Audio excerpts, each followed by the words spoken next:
يا على جمال النادي الاهلي وحلاوه النادي الاهلي لما بيكسب كده ويفرحنا بلعب واداء وكوره وخطوط في الملعب احنا شايفينها قريبين من بعض للعيبه.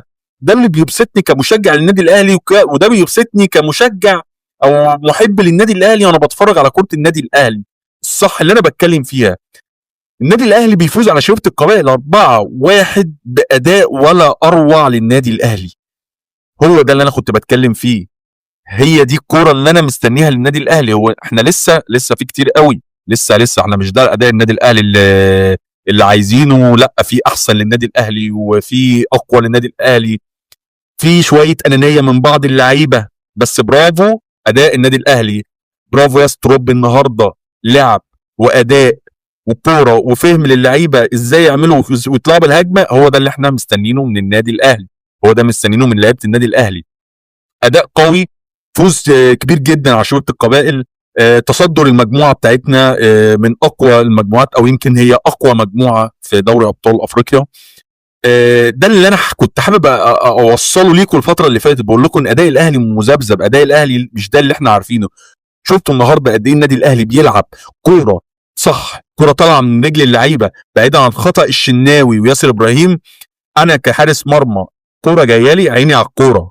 عيني رايحه على الكوره. ماليش دعوه الكوره رايحه لاني لاعب. انا عيني رايحه على الكوره. انا كحارس مرمى عيني مع الكوره. خطا كبير قوي من الشناوي. ربنا يشفيه ان شاء الله. هو طالع شكله بالعضله الضمه. اصابه في العضله الضمه. مصطفى شوبير النهارده يا جماعه بيثبت الكلام اللي انا كنت بقوله. بقول لك مصطفى شوبير النهارده يلعب اساسي على الشناوي. اقسم بالله اقسم بالله ما يعني مش عايز اقول اي كلام. فعلا فعلا فعلا مصطفى شوبير يلعب على محمد الشناوي مرتاح جدا يا جماعه. لما جيت اتكلمت في فيديوهات كتيره وقلت لكم يا جماعه مصطفى شوبير مظلوم في النادي الاهلي. مصطفى شوبير مظلوم في النادي الاهلي. اقسم بالله النهارده بعيدا بقى عن الاداء النادي الاهلي الهايل والكوره بتاعت النادي الاهلي الهايله واللعب والتمركز للعيبه والاهداف الحلوه ومبروك رجع امام عاشور. كل ده هتكلم فيكم وهكلمك في حته مصطفى شوبير. يا جماعه مصطفى شوبير اقسم بالله لعيب عالي قوي. لعيب عالي قوي يا جماعه. حارس مرمى فعلا يتقال عليه سد عالي. خلاص ده الثقه اللي جايه يا جماعه. 25 سنه نتكلم خلاص. كفايه بقى شناوي. كفايه على الشناوي يا جماعه. احنا برضه هفضل اقولها. شوبير ما يقعدش للشناوي.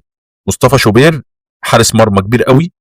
حارس مرمى هو اللي جاي للمنتخب. وبقولها بكل ثقه. مصطفى شوبير ثقه عمياء ان هو يقف في حراسه النادي الاهلي. مبروك النادي الاهلي النهارده. مبروك للاعيبتنا. مبروك للاداء. مبروك لياستروب. مبروك لكابتن سيد عبد الحفيظ بالاخص اللي انا شايفه هو اللي عامل اختلاف في الفرقه واختلاف في دماغ اللعيبه كلها. برافو للنادي الاهلي. برافو لعيبه النادي الاهلي.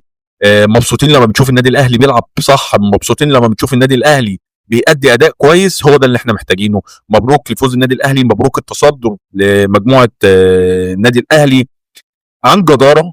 وده رساله لكل الفرق. النادي الاهلي مهما بيقع او مهما كان بيحصل تذبذب في الاداء بيرجع تاني وبيقف على حيله. وزي ما قلنا النادي الاهلي طول ما انت مراهن عليه عمرك ما هتخسر. برافو لعيبه النادي الاهلي. وان شاء الله الفوز ببطوله افريقيا. سلام. Free audio